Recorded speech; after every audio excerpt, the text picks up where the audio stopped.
dari rangka payung ya. Berarti bikinan dan dipikir. Berarti kan ada motif kejahatan gitu.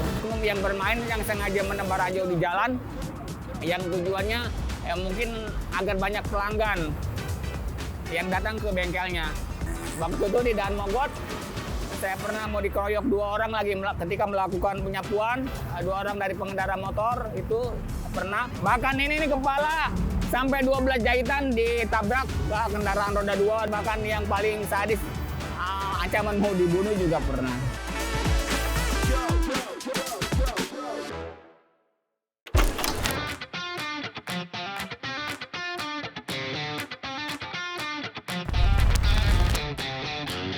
Nama saya Rohim, di panggilan di medsos tuh Rohim Saber. Saya kerja sebagai supir pribadi di salah satu keluarga daerah Jakarta Selatan.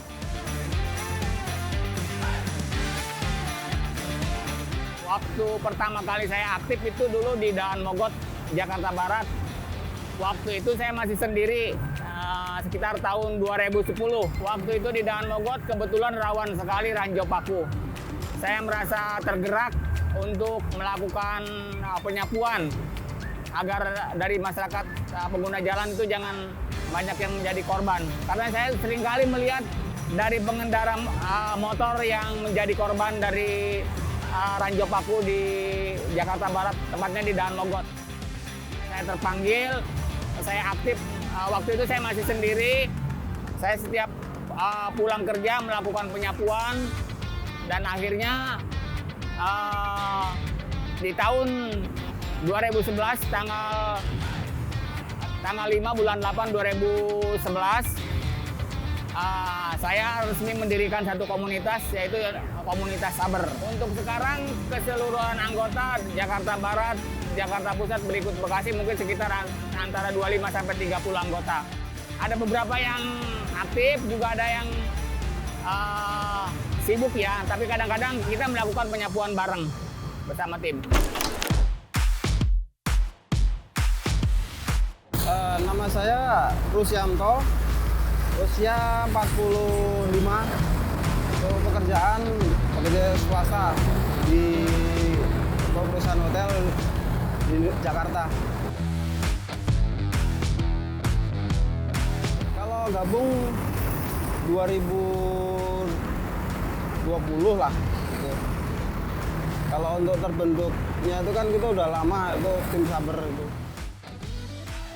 Kalau untuk keseharian saya biasa tiap habis subuhan itu, kan sebelum melakukan penyapuan itu ya sekitar jam 5 lah itu kita mulai tiap hari itu. Tiap hari Bapak berarti jalan berapa kilo Pak buat melakukan penyapuan ini Pak? Kalau untuk berapa kilonya saya nggak merhatiin ya. Kira-kira. Ya paling sekitar 5-7 kilo lah itu. Paling di sini kan saya tinggalnya di Karet Bipak. Terus saya ke sini, titik pertama kan ya pasti di sini MBPK. Terus Senayan, Semanggi, Mampang gitu. Itu setiap harinya di situ. Kalau untuk pas hari liburnya itu bisa lebih jauh, bisa sampai Kalimalang biasanya. Nggak ada motif lain, cuman ya kasihan aja istilahnya. Dulu kan waktu saya masih kerja di Gatot Subroto, tapi yang dekat Widya Kartika Chandra itu, setiap hari kalau ada orang yang banyak kempes gitu, pas saya lihat ranjau kayak gini, saya pikir apaan ya, bahan bangunan juga bukan gitu. Saya kan terbiasa dengan bahan bangunan, saya memang pekerjaan saya bidang teknik ya. Nggak ada deh kalau dari bahan bangunan kok model rangka payung kayak gini. Saya lihat, oh iya kayak dari rangka payung ya. Berarti bikinan dan saya dipikir. Berarti kan ada motif kejahatan gitu. Makanya saya juga terdorong ke situ juga, kasihan. Lebih cenderung kasihan.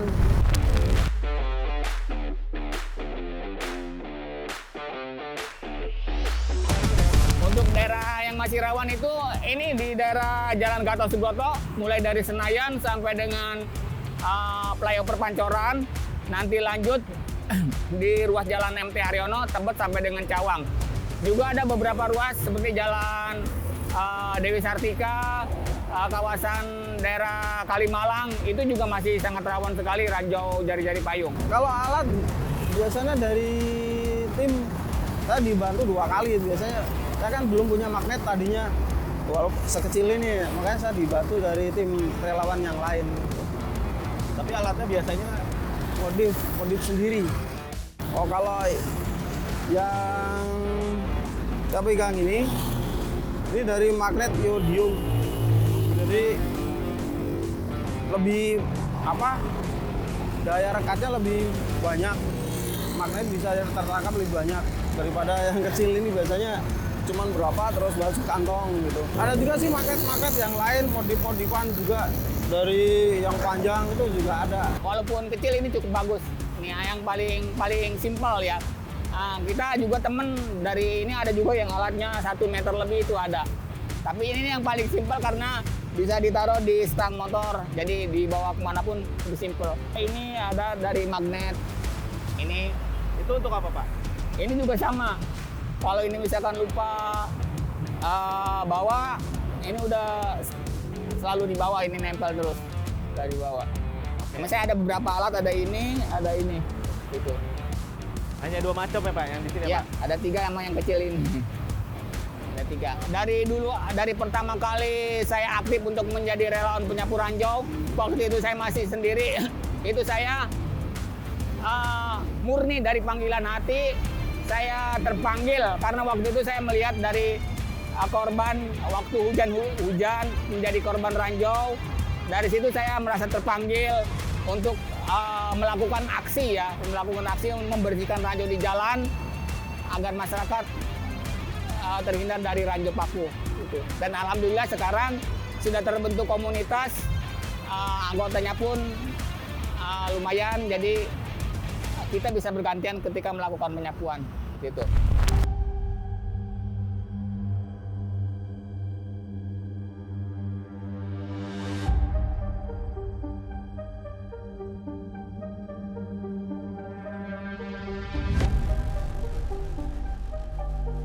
Dari beberapa kasus memang adanya ranjau paku atau ranjau jari-jari payung di beberapa ruas jalan ini memang ada kaitannya dengan oknum tambal ban nakal ya. Tetapi tidak semua tambal ban nakal, masih banyak dari tambal ban yang jujur. Mungkin dari pengalaman saya yang sepanjang ruas area rawan ranjau itu memang ada dari oknum yang bermain yang sengaja menebar ranjau di jalan yang tujuannya mungkin agar banyak pelanggan yang datang ke bengkelnya. Mereka biasa patroli, biasa operasi pagi sampai sore. Mereka jam operasinya pindah dari maghrib malam hari sampai subuh. Malam hari sampai subuh itu rawan sekali. Bahkan kalau dulu mereka itu nebarnya tidak hanya sekali, ada beberapa kali. Kadang-kadang mereka nebar, kita sapu bersih, begitu kita bergeser mereka tebar lagi. Itu yang repot. Saya pernah jadi korban, bahkan saya tukang sapu ranjau bahkan terkena ranjau. Sering kali. Yang belakang ini biasa kendaraan roda 2 itu yang sering kena itu yang belakang. Karena kecepatan tinggi, beban berat itu rawan sekali terkena ranjau. Makanya saya sering mengimbau untuk meminimalisir dampak dari jebakan ranjau itu. Pertama, kurangi kecepatan. Batas aman kecepatan itu sekitar 25 km per jam. Kecepatan di atas 50 km per jam itu sangat rawan sekali. Beban berat seperti berboncengan itu sangat rawan. Tekanan angin kurang juga itu mudah sekali terkena ranjau, seperti itu. Saya pernah menjadi korban penebaran ranjau paku ya, tapi bukan ranjau jari-jari payung. Itu di wilayah Cilengsi ketika masih tinggal di Cilengsi. Gitu. Jadi merasa kita tuh juga pernah ngerasain. Jadi kalau yang saya rasain itu malam-malam jam habis pulang kerja jam 1 malam gitu, harus dorong-dorong sepeda motor sampai Cilengsi, Ramayana Cilengsi berapa jauh gitu kan. Lah, kok di sini ada kejadian lagi? Istilahnya saya nggak mau ada kejadian yang sama yang saya alami sama orang-orang lah. Kasihan juga, saya juga ngalamin pahitnya dorong-dorong malam sepeda itu. Terus terang aku nggak pernah mau menuduh siapa pelakunya. Soalnya kan kita juga kalau soal nggak terbukti kita pasalnya berbalik nanti, pencemaran nama baik. Makanya saya nggak pernah menyebut siapa pelakunya gitu ya. Ya walaupun kita sebenarnya tahu, soalnya kan pasti motif ekonomi kan, itu nggak mungkin ya, walaupun mungkin ada motif kejahatan kayak begal. Kenapa aku berhenti terus di begal bisa jadi, tapi kita juga nggak mau spekulasi di situ. Gitu. Istilahnya kita beramal aja, ada sesuatu yang bahaya kita ambil aja gitu, udah cukup. Bahkan saya 2 kali ikut terlibat penangkapan pelaku penebar ranjau. Dulu di Daan Mogot dan di daerah Cideng Jakpus, seperti itu. Dari masyarakat pengguna jalan yang merasa kesal itu udah tidak bisa dibendung lagi, ya jalanan lah yang bermain, seperti itu. Saking karena emosi sering menjadi korban, kebetulan ada pelaku yang tertangkap. Mereka meluapkan emosinya, seperti itu. Tapi tetap dibawa ke kantor polisi. Ya, dibawa ke kantor polisi, diproses. Untuk ruas jalan Gatot Subroto ini kebetulan belum ada yang tertangkap. Dulu di daerah Jalan MT Haryono pernah tertangkap, tetapi sekarang masih tetap rawan, masih ditemukan tebaran ranjau dari jari-jari payung, seperti itu. Iya, memang kegiatan saya menjadi relawan penyapu ranjau ini cukup berisiko. Saya bahkan beberapa kali hampir kontak fisik di jalanan. Waktu itu di Daan Mogot, saya pernah mau dikeroyok 2 orang lagi ketika melakukan penyapuan. 2 orang dari pengendara motor itu pernah. Bahkan dari anggota yang lain waktu selagi penyapuan kendaraannya dirusak juga pernah, di joknya disilet. Bahkan saya sering kali mendapat teror atau intimidasi diduga dari oknum pelaku penebar ranjau. Pernah dikeroyok. Bahkan ini kepala sampai 12 jahitan ditabrak kendaraan roda 2 dulu waktu di daerah Cideng Jakarta Pusat pernah. Ya, justru dulu digital akun saya beberapa kali di kotak-katik diduga dari entah siapa tahu ya. Makanya saya tampil di medsos pun seperti ini, seperti ini untuk keamanan. Tetapi saya tetap jalan terus untuk menyampaikan atau memberikan informasi kepada masyarakat melalui media sosial dengan keadaan seperti ini, agar masyarakat itu tetap berhati-hati karena sampai saat ini jalanan ibu kota itu masih rawan sekali ranjau paku seperti itu. Bahkan dulu sewaktu nomor saya dibuka untuk umum itu ancaman intimidasi, bahkan yang paling sadis ancaman mau dibunuh juga pernah, seperti itu. Kalau dari pengendara Pak, misalnya ini bikin macet nih, ngapain sih? Kayak gitu pernah nggak Pak? Ada aja. Bahkan di media sosial pun dari komentar-komentar mereka yang pesimis itu banyak. Bahkan mereka pernah berkomentar, percuma disapu juga, pekerjaan sia-sia kata dia. Nanti juga ada lagi. Kadang-kala kalau saya sempat saya balas, tidak ada pekerjaan yang sia-sia. Daripada kita cuma mengeluh tanpa melakukan aksi, itu lebih sia-sia. Gitu saya.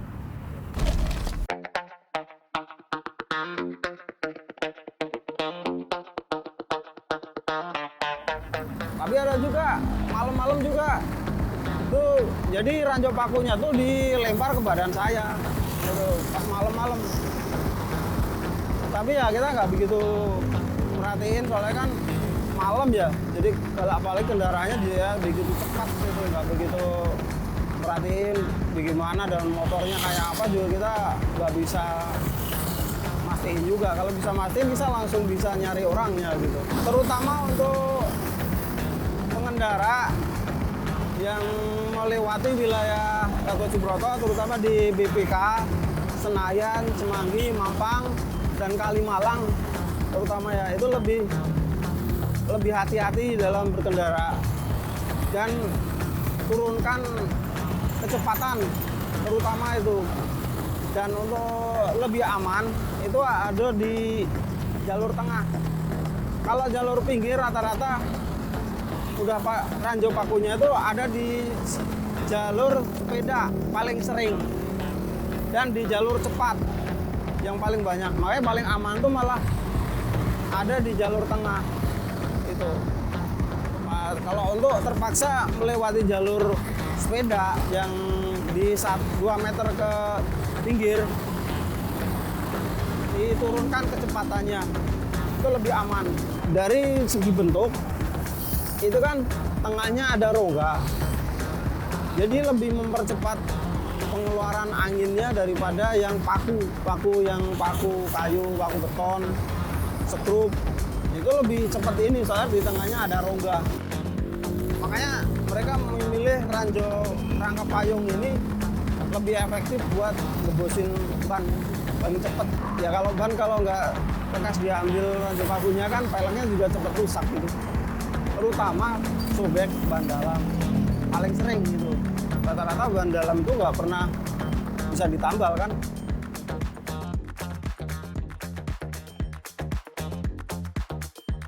Ranjau paku ini sepintas ya kelihatannya sepele, tapi itu bisa berakibat fatal. Bahkan kejadian di tahun 2016 kalau tidak salah, itu di flyover Pancoran, pengendara ojol ketika lagi melintas di flyover itu terkena ranjau jari-jari payung, itu langsung oleng, tiba-tiba jatuh dan tersambar kendaraan roda 4 dari belakang. Dan penumpangnya meninggal di TKP. Itu sangat fatal sekali. Bila kendaraan lagi kenceng terkena ranjau itu bahaya sekali.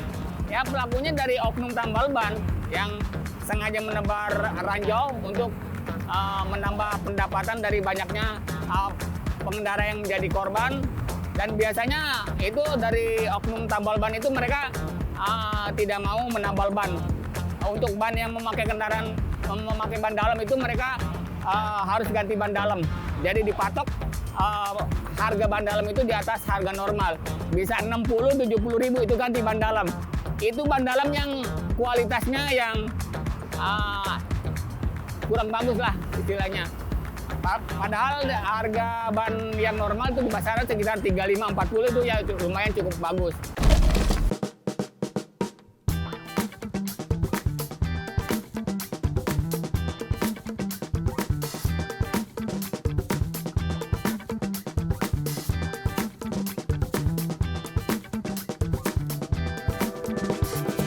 Dari masyarakat yang sering melihat kegiatan kita, mereka ikut peduli, kadang-kadang berhenti dulu, ngasih minuman, makanan kita sama masyarakat pengguna jalan. Ya kita cukup terima kasih banyak ya atas dukungannya. Bahkan dari teman-teman medsos di IG juga seringkali memberikan untuk sekedar uang bensin buat makan anggota, sering kita alhamdulillah.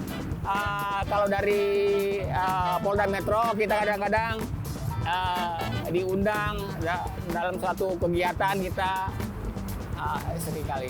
Ya alhamdulillah untuk bantuan jaket kita waktu itu dari Polda Metro, karena kita udah dianggap mitra Polda Metro, kita dikasih bantuan peralatan seperti rompi, lampu lalin, itu sering. Ya APD lah, alat pelengkap diri, pelindungan diri dari kepolisian untuk melindungi kami dari bahaya-bahaya. Mungkin ini kan warnanya cerah nih, makanya bisa langsung kelihatan gitu. Jadi istilahnya memang pekerjaan kami memang banyak resiko kan, soalnya kan di jalanan rempet, ketabrak, tim kami juga sering. Oh ada yang pernah ketabrak gitu? Nah, di Tomang pernah, Pak Rohim juga pernah ketabrak juga. Makanya kita udah tahu resikonya, makanya yang modal kami cuma hati-hati aja di jalan. Ya dulu waktu kawasan daerah Cideng masih rawan, kita ketika lagi penyapuan bareng, bahkan bersama teman media dari kelompok oknum tambal ban itu pernah ngusir kita. Mereka teriak, "Woi, di sini nggak ada paku." Kita diusir. Waktu itu saya sama anggota, tenang aja nggak usah ini. Bahkan waktu itu sampai wilayah pusat itu tuh dari Kapolsek Gambir itu pernah ke TKP datang untuk melerai, dia membantu. Bahkan bilang tim sabar itu udah ada mandat, udah ada dari atasan, tidak ada yang boleh ikut campur untuk ini. Belakang ini alhamdulillah sedikit berkurang, tapi saya bersama teman-teman tetap waspada karena mereka itu udah dibilang sindikat ya. Mereka juga dari beberapa pelaku itu biasanya mereka koneksi. Jadi sesama oknum itu mereka ada hubungan.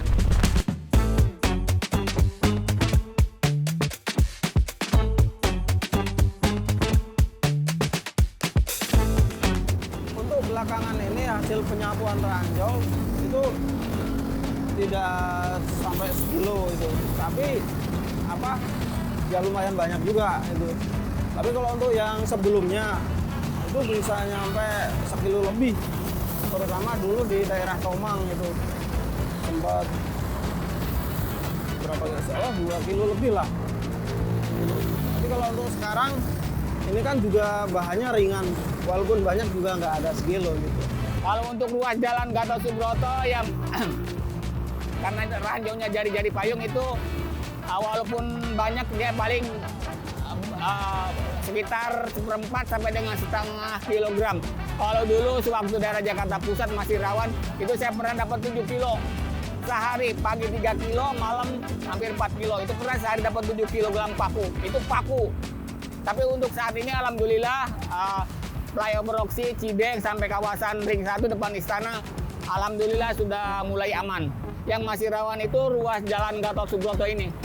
20 sekarang ini itu dari total ya, dari total saya pribadi itu ranjau paku itu tuh hampir sekitar 2 ton. 2 ton ranjau paku yang sudah berhasil disapu dari beberapa ruas jalan ibu kota. Dan dari keseluruhan anggota itu sekitar 2 ton. Kalau digabung itu sekitar udah 4 ton ranjau paku dari jalanan ibu kota yang udah berhasil kami sapu. Begitu.